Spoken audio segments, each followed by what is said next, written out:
अस्सलाम वालेकुम स्टूडेंट्स, आज हमने जो लेक्चर पढ़ना है वो है रेट ऑफ एंजाइम एक्शन या factor that affect the rate of enzyme action. पिछला जो लेक्चर हमने पढ़ा था उसमें हमने पढ़ा था एंजाइम का इंट्रोडक्शन हमने देखा था और उसकी कैरेक्टरिस्टिक्स देखी थी कि एंजाइम कैसे अपना फंक्शन परफॉर्म करते हैं। अब आपने देखना है कि जो एंजाइम फंक्शन परफॉर्म करते हैं उसके ऊपर कौन से फैक्टर्स हैं जो अफेक्ट करते हैं। तो अगर हम फैक्टर्स की बात करें तो हम कहते हैं कि इसमें 3 फैक्टर्स आ जाते हैं। एक होता है टेम्परेचर, हमने टेम्परेचर का इफेक्ट पढ़ना है कि टेम्परेचर की वजह से एंजाइम की एक्टिविटी के ऊपर क्या फर्क पड़ता है। दूसरी चीज़ है हमारे पास इसकी पीएच, कि अगर हम पीएच को चेंज करते हैं तो उसकी वजह से एंजाइम के फंक्शन के ऊपर क्या इफेक्ट होता है। एंजाइम अपना काम ज़्यादा तेजी से करता है, एंजाइम रिड्यूस कर देता है अपना काम, या एंजाइम के स्ट्रक्चर के ऊपर क्या चेंजेस आना शुरू हो जाती है। तीसरी चीज़ है आपके पास सबस्ट्रेट कंसंट्रेशन, जो आपने पिछले लेक्चर में भी देखा था कि सबस्ट्रेट जो रिएक्टेंट आप यूज़ करते हैं, जो बिगनिंग पे आप चीज़ यूज़ करते हैं, उसकी कंसंट्रेशन, अगर सबस्ट्रेट की कंसंट्रेशन को हम चेंज करते हैं तो उसका एंजाइम की एक्टिविटी के ऊपर क्या इफेक्ट होगा। तो सबसे पहले हम देखते हैं टेम्परेचर को।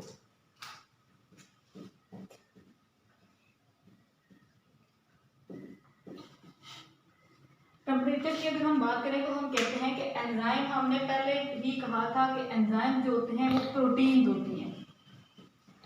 अगर हम इसके ऊपर कोई काम करवा रहे हैं, कोई केमिकल रिएक्शन करवा रहे हैं, तो उसके अंदर हम टेम्परेचर को इंक्रीज कर रहे हैं। एक तो चीज़ ये है कि एंजाइम का जो टेम्परेचर का इफेक्ट होता है एंजाइम की एक्टिविटी के ऊपर, वो डायरेक्ट इफेक्ट होता है। डायरेक्ट इफेक्ट मतलब जितना ज़्यादा आप टेम्परेचर को इंक्रीज करेंगे एंजाइम की एक्टिविटी उतनी ही ज़्यादा होगी, मतलब एंजाइम उतनी ज़्यादा अच्छे तरीके से काम करेगा।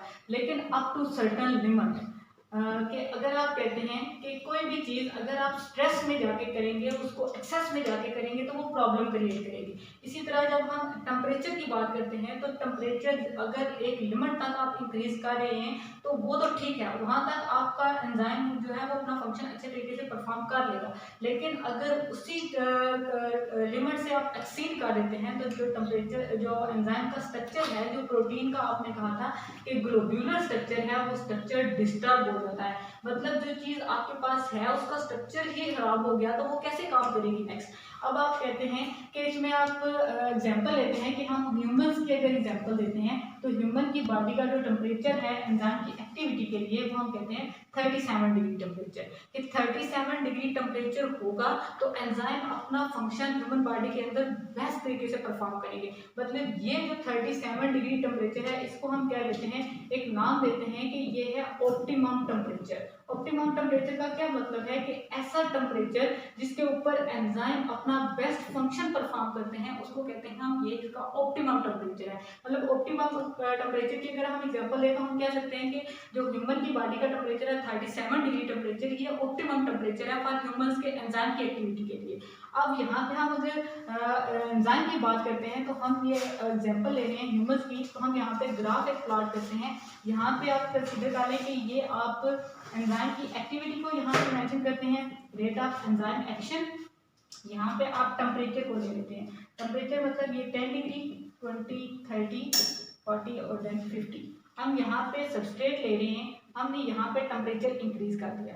यहाँ से आप देखेंगे जो टेम्परेचर इंक्रीज होगा रेट ऑफ एंजाइम एक्शन भी ज़्यादा हो रहा है। ये ग्राफ ऊपर जा रहा है तो इसका मतलब कि एंजाइम अपना फंक्शन अच्छे तरीके से परफॉर्म कर रहा है। यहाँ से जाके ये वाली जो कंडीशन है, अगर हम कहते हैं कि यहाँ तक पहुँच के ये जो पॉइंट है और उसके बाद यहाँ पे फॉल आना शुरू हो जाता है, ये जो कंडीशन है इसमें आप अगर कहते हैं कि ये 37 डिग्री टेम्परेचर है तो मतलब यहाँ पे एंजाइम अपना फंक्शन अच्छे तरीके से परफॉर्म कर रहे हैं। ये इसका हो गया ऑप्टिमम टेम्परेचर। इसके बाद आप ये इसके ऊपर फॉल देख रहे हैं, ये क्या है कि एंजाइम यहाँ से ये कर्व नीचे आना शुरू हो गया तो मतलब एक्टिविटी कम हो रही है। एक्टिविटी क्यों कम हो रही है कि ये जो आपने एंजाइम लिया था उसका टेम्परेचर आपने अगर इंक्रीज किया है तो इसका स्ट्रक्चर खराब हो गया, ये डिस्टर्ब हो गया, इसकी वजह से एंजाइम खराब हो गया। जब एंजाइम खराब हो गया तो इसका मतलब रिएक्शन वहाँ पे रिड्यूस होना शुरू हो जाएगा, एक्टिविटी कम होना शुरू हो जाएगी। जब ये एक्टिविटी कम होना शुरू हो जाती है तो इसको कहते हैं कि आप इसको नाम देते हैं, ये है डीनेचुरेशन ऑफ एंजाइम। मतलब जब एंजाइम का स्ट्रक्चर डिस्टर्ब हो जाएगा तो ये क्या हो जाएगा, इसको आप नाम देंगे ये है डीनेचुरेशन ऑफ एंजाइम। यहाँ पे एक और बात हम कहते हैं कि इसी तरह जब ये टेम्परेचर को आप डिस्कस करते हैं तो इसी तरह इसके पैरेलल आप यहाँ पे बात करते हैं कि पीएच की। अगर यहाँ पे आप पीएच की बात करते हैं तो पीएच में जिस तरह आपने बात की टेम्परेचर की कि अगर टेम्परेचर को इंक्रीज करें तो टेम्परेचर इंक्रीज करने की वजह से एंजाइम की एक्टिविटी ज़्यादा तेज हो जाती है। इसी तरह अब हम पीएच की बात करते हैं, तो पीएच को अगर हम डिफाइन करते हैं तो हम कहते हैं कि ये पीएच जो है यह है negative log of hydrogen ion concentration, कि हाइड्रोजन आयन के कंसंट्रेशन जो है उसका नेगेटिव लोगारिथम हम लेते हैं या हम पीएच इसको कंसीडर करते हैं। पीएच की जो हम रेंज लेते हैं वो 0 से 14 लेते हैं। 0 से 14 का क्या मतलब है कि एंजाइम जो है वो फंक्शन करता है। कुछ एंजाइम जो है वो हम कहते हैं कि एसिडिक होती हैं, मतलब कुछ एंजाइम एसिडिक मीडियम में काम करते हैं, कुछ एंजाइम जो है वो अल्कलाइन होते हैं, मतलब वो बेसिक कंडीशन पे काम करते हैं। इसके एग्जांपल में हम लेते हैं कि अगर हम पेप्सिन की बात करें तो पेप्सिन जो है वो एसिडिक मीडियम में काम करता है। मतलब पेप्सिन कहाँ पे होगा, पेप्सिन हमारे स्टोमिक में काम करता है और स्टोमिक में हमें पता है कि HCl प्रोड्यूस होता है, वहाँ पे हमारे पास एसिडिक कंडीशन होती है। अब हमारे पास अगली चीज़ है अल्कलाइन की एग्जांपल अगर हम लेते हैं तो यहाँ पे आ जाता है हमारे पास इसकी एग्जांपल में ट्रिप्सिन, और ट्रिप्सिन भी एक एंजाइम है जो कहाँ पे वर्क करता है, हमारी स्मॉल इंटेस्टाइन के अंदर। तो स्मॉल इंटेस्टाइन में हमारे पास अल्कलाइनिटी वाली कंडीशन होती है, मतलब यहाँ पे हमारे पास बेसिसिटी वाली कंडीशन है। मतलब अगर हम ये एसिडिक और बेसिक की कंडीशन हम पीएच मीटर के हिसाब से देखें तो हम कहते हैं कि अगर यहाँ पे हम फर्ज करें ये 0 से लेकर 7 तक एक पैरामीटर है और 7 से लेकर 14 तक दूसरा पैरामीटर है। मतलब 7 से अगर है और अगर 7 से पीछे आ जाए तो इसको हम कहते हैं कि ये हमारे पास एसिड वाली कंडीशन है, और 7 तो हमारे पास न्यूट्रल है, मतलब जो वाटर वाली कंडीशन होती है। अब हम कहते हैं कि अगर पेप्सिन की अगर बात करते हैं तो पेप्सिन हमारे पास 7 से पिछली साइड पे आएगा, मतलब पेप्सिन की पीएच हो सकती है 2। अगर हम ये ट्रिप्सिन की एग्जांपल लेते हैं तो ट्रिप्सिन 7 से आगे की तरफ जाएगा, मतलब ये यहाँ पे इसकी पीएच 9 हो सकती है, 10 हो सकती है। अब यहाँ पे अगर हम इस एंजाइम की एक्टिविटी पीएच के हिसाब से देखते हैं तो हम कहते हैं कि अगर पेप्सिन को हम पीएच पे लेते हैं 9 या 10 के ऊपर तो पेप्सिन का स्ट्रक्चर डिस्टर्ब हो जाएगा, पेप्सिन कभी भी 9 या 10 वाली पीएच पे काम नहीं करेगा। इसी तरह अगर हम ट्रिप्सिन की एग्जांपल लेते हैं तो ट्रिप्सिन को कभी भी हम 7 से पीछे वाले मीडियम में डाल दें तो ट्रिप्सिन वहाँ पे काम नहीं करेगा। इसीलिए हम कहते हैं कि ये ट्रिप्सिन के लिए या पेप्सिन के लिए जो एसिडिक या बेसिक कंडीशन है ये इसकी ऑप्टिमम पीएच है, एक स्पेसिफिक पीएच के ऊपर ही जो एंजाइम है वो काम करता है। जैसे हमने कहा कि टेम्परेचर है तो टेम्परेचर के हिसाब में भी हमने कहा एक स्पेसिफिक टेम्परेचर होता है जिसके ऊपर एंजाइम अपना फंक्शन बेस्ट तरीके से परफॉर्म करता है। इसी तरह पीएच की अगर हमने एग्जांपल लिया तो पीएच में भी हम कहते हैं कि पीएच भी एक स्पेसिफिक नंबर होता है जिसके ऊपर एक स्पेसिफिक एंजाइम जो है वो स्पेसिफिक कंडीशन में बेस्ट तरीके से काम कर सकता है। तीसरी चीज आपके पास आ जाती है यहाँ पे सबस्ट्रेट की कंसंट्रेशन। सबस्ट्रेट कंसंट्रेशन का क्या मतलब है कि जो आपने रिएक्टेंट लिया है वो कितना होगा, अगर रिएक्टेंट ज्यादा हो रहा है तो एंजाइम का उसके ऊपर क्या इफेक्ट होगा, अगर रिएक्टेंट कम कर रहे हैं आप तो उसका एंजाइम की एक्टिविटी के ऊपर क्या फर्क होगा। यहाँ पे अब अगली चीज हम देखते हैं सबस्ट्रेट की कंसंट्रेशन।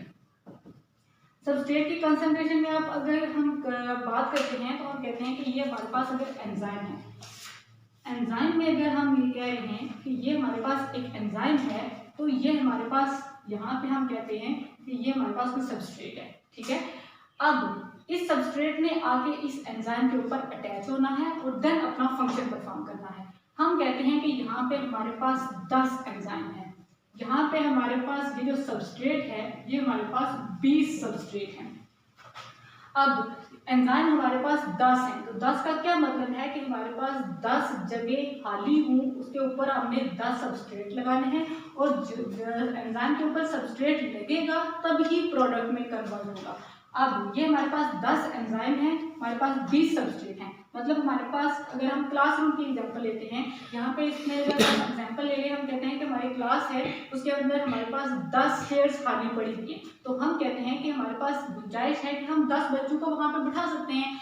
अगर हमारे पास कोई 11वां स्टूडेंट आ जाए या कोई और स्टूडेंट आ जाए तो जब तक खाली जगह नहीं होगी वो स्टूडेंट वहाँ पे नहीं बैठ सकता। यही एग्जांपल हम एंजाइम के लेते हैं कि जब तक जगह खाली नहीं होगी सबस्ट्रेट आके एंजाइम के ऊपर अटैच नहीं होगा तो प्रोडक्ट में कन्वर्ट नहीं होगा। अब यहाँ पे हम कहते हैं कि सबस्ट्रेट जो एक्टिविटी है वो एंजाइम जितना ज़्यादा होगा उतना ही हमें सबस्ट्रेट भी ज़्यादा करना चाहिए। क्यों? क्योंकि क्योंकि जितना ज़्यादा एंजाइम होगा उतना ही सबस्ट्रेट आएगा, उतना ही नेक्स्ट प्रोडक्ट में कन्वर्ट हो जाएगा। अब यहाँ पे हम देखते हैं, हमने ये 10 और 20 की एग्जांपल लिया, हमारे पास 10 सबस्ट्रेट एंजाइम है, तो इन 20 में से सिर्फ 10 ही आके इन 10 एंजाइम पे अटैच होंगे, बाकी 10 तो फ्री रहेंगे। तो इस तरह हम कहते हैं कि अगर सबस्ट्रेट की कंसंट्रेशन ज़्यादा हो जाए तो एंजाइम की एक्टिविटी कम होना शुरू हो जाती है, मतलब हमारे पास प्रोडक्ट कम बनता है। जितना ज़्यादा हमारे पास एंजाइम होगा उतना ज़्यादा हमारे पास सबस्ट्रेट होना चाहिए, मतलब हमारे पास जगह खाली ज़्यादा होनी चाहिए कि बाहर से लोग आके वहाँ पे बैठ सकें।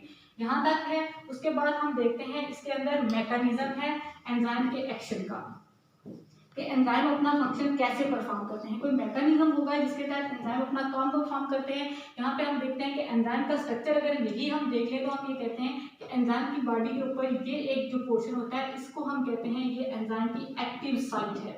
एक्टिव साइट का क्या मतलब है कि वो वाला पोर्शन जहाँ पे आके सबस्ट्रेट ने आके अटैच होना है। ये जो बाकी पोर्शन बच जाता है इसको आप कहते हैं ये आपके पास एलोस्टेरिक साइट है, मतलब ये वो वाला पोर्शन है जहाँ पे जिसका कोई रोल नहीं है, जिसके ऊपर आके सबस्ट्रेट ने अटैच नहीं होना। अब इसमें हम देखते हैं कि एंजाइम का मैकेनिज्म क्या है, कि एंजाइम के मैकेनिज्म में हम देखते हैं कि हमारे पास एक चीज होती है सबस्ट्रेट प्लस एंजाइम। यहाँ पे एक कॉम्प्लेक्स बनता है जिसको आप कहते हैं enzyme substrate complex, ES complex. यहाँ पे अगर हम ये एग्जाम्पल इस डायग्राम से देखें तो हम ये कहते हैं कि यहाँ पे अगर ये हमारे पास एंजाइम हो, ये हमारे पास एक एंजाइम है और ये हमारे पास यहाँ पे सबस्ट्रेट हो, ये हमारे पास एक चीज आ गई एंजाइम, ये चीज है हमारे पास सबस्ट्रेट। अब जब यही सबस्ट्रेट आके इस एंजाइम के ऊपर लगेगा, यहाँ पे आके इसके ऊपर अटैच होगा, तो हम इसको ये जो कॉम्प्लेक्स बन जाता है इसको हम कहते हैं ES कॉम्प्लेक्स। और इस ES कॉम्प्लेक्स की वजह से नेक्स्ट यहाँ पे एक्टिविटी एंजाइम परफॉर्म करेगा और यहाँ से नेक्स्ट आपके पास प्रोडक्ट बनेगा जिसको आप कहते हैं एंजाइम सेपरेट हो जाता है और यहाँ से आपके पास प्रोडक्ट अलग हो जाता है। हमने आज पढ़ा फैक्टर जो है एंजाइम की एक्टिविटी के, इसमें टेम्परेचर है, pH है, सबस्ट्रेट की कंसंट्रेशन है। और नेक्स्ट आपने मैकेनिज्म पढ़ा एंजाइम के एक्शन का, कि इसमें ES कॉम्प्लेक्स बनता है, ES कॉम्प्लेक्स की वजह से ही हमारे पास नेक्स्ट देन हमारे पास एंजाइम सेपरेट हो जाते हैं और प्रोडक्ट हमारे पास सेपरेट